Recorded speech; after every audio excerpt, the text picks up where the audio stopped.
पति नशे का आदी था और ऐसे में जमीन भी बेच चुका था और जमीन बेचने का दबाव बना रहा था। पत्नी वापस मायके में आकर रहने लगी थी, जिसके बाद पति ने घात लगाई और अपनी ही पत्नी और अपनी ही बेटी के ऊपर चाकुओं से वार कर दिया। पूरा मामला करनाल के कुराली का है। दरअसल 15 साल पहले एक महिला जिसका नाम दविंद्र कौर है, उसकी शादी पटियाला के एक व्यक्ति गुरविंदर के साथ हुई थी।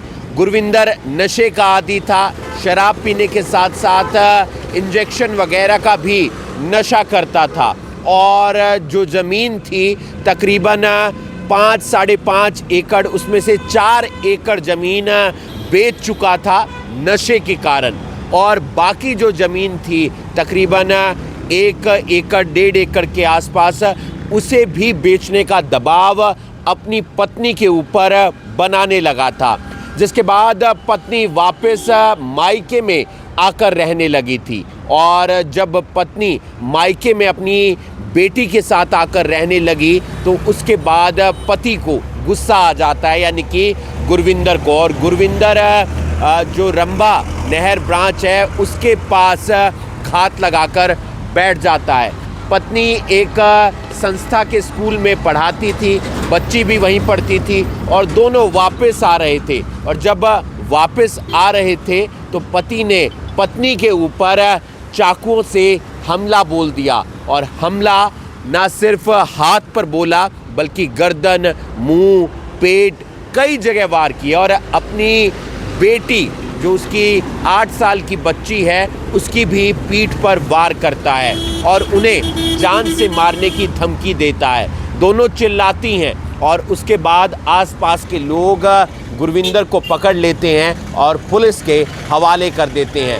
फिलहाल गुरविंदर को गिरफ्तार कर लिया गया है।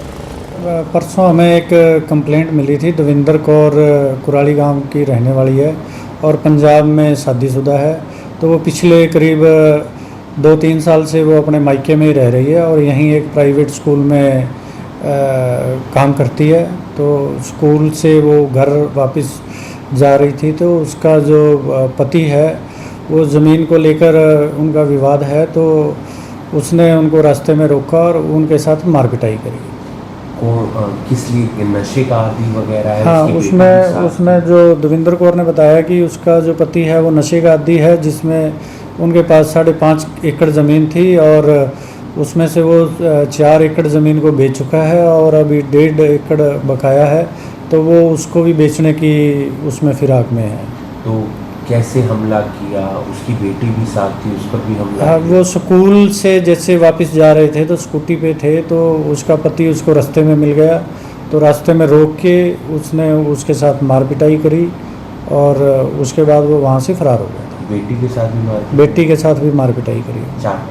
चाकू से हमला किया। तो फिलहाल दोनों की हालत कैसी है? हाँ, दोनों की हालत बिल्कुल ठीक है और जो इसका पति था उसको भी हमने कल गुप्त सूचना के आधार पर उसको गिरफ्तार कर लिया। फिलहाल माँ और बेटी की हालत ठीक है और पत्नी की शिकायत पर, यानी दविंदर कौर की शिकायत पर आरोपी पति गुरविंदर के खिलाफ मामला दर्ज कर लिया गया है और पुलिस ने गुरविंदर को गिरफ्तार भी कर लिया है।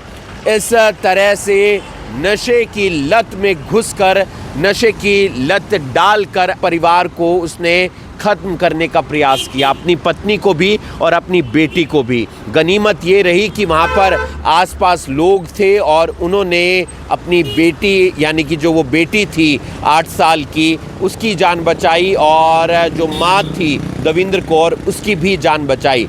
फ़िलहाल आरोपी गुरविंदर सलाखों के पीछे है और इस खबर से सबक लेने की ज़रूरत है कि हमें नशे की लत में नहीं पड़ना है। इस तरीके से अपनी जो ज़मीन है, पुश्तैनी ज़मीन है, सोना है, घर है, उसे नहीं बेचना है, वरना फिर परिवार भी ख़त्म हो सकता है। आप देख रहे हैं अभी ब्रेकिंग में हूँ आपके साथ हिमांशु नारंग। धन्यवाद।